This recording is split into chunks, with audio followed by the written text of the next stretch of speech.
ठीक है दोस्तों, आज हम लोग विटामिन पर तीसरे वीडियो के साथ हैं और इसमें हम लोग देखने जा रहे हैं विटामिन के स्रोत एवं उसकी कमी से होने वाले कौन कौन से रोग हैं इसके बारे में।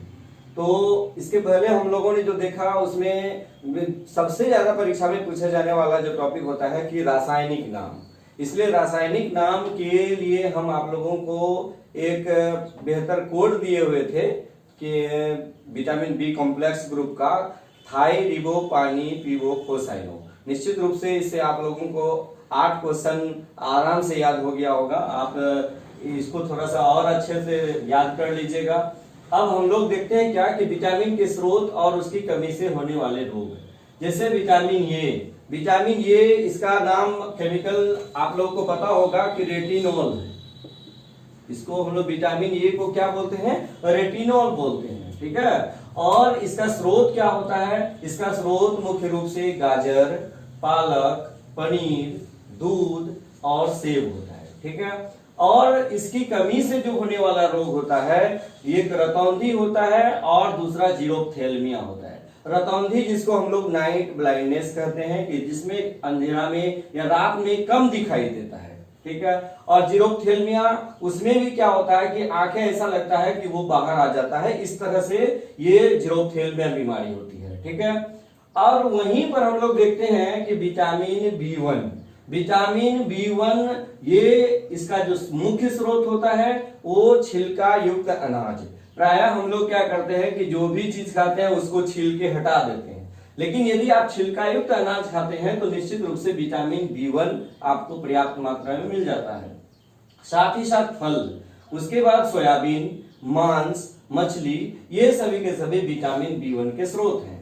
और इसकी कमी से होने वाला जो रोग है उसको हम लोग बेरी बोलते हैं। ठीक है। उसके बाद विटामिन बी2 और विटामिन बी2 इसके जो मुख्य स्रोत हैं इसमें दूध एवं इससे बने भोज्य पदार्थ हैं। इससे बने भोज्य पदार्थ का मतलब पनीर भी हो सकता है, इससे मिठाई भी हो सकता है, यानी कि ये जितने भी चीजें हैं उसको हम लोग विटामिन बी2 कहते हैं। और इससे इसकी कमी से जो बीमारी होता है उसको चिलियोसिस बीमारी के नाम से भी जाना जाता है। ठीक है, या चिलियोसिस बीमारी कहते हैं।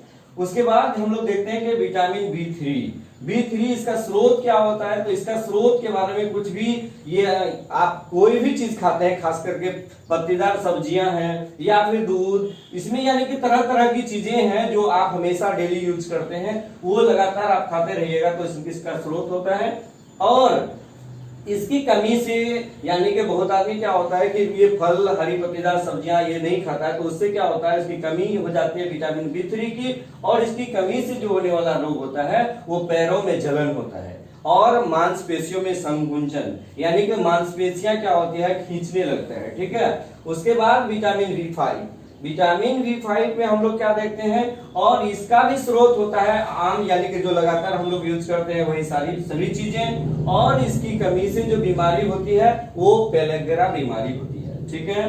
और सबसे ज्यादा परीक्षा में जो पूछा जाने वाला चीज है वो कौन है? विटामिन ए की कमी से कौन कौन सी बीमारी होती है, और विटामिन बी1 की कमी से कौन सा होता है, और विटामिन बी5 की कमी से कौन सी रोग होती है। सर्वाधिक पूछे जाने वाले प्रश्न यही 3 है इसमें अब तक। उसके बाद हम लोग चलते हैं विटामिन बी7 इसका स्रोत क्या होता है? मांस, मछली, हरी पत्तेदार सब्जी इत्यादि। उसके बाद इसकी कमी से होने वाले रोग, बालों का झड़ना।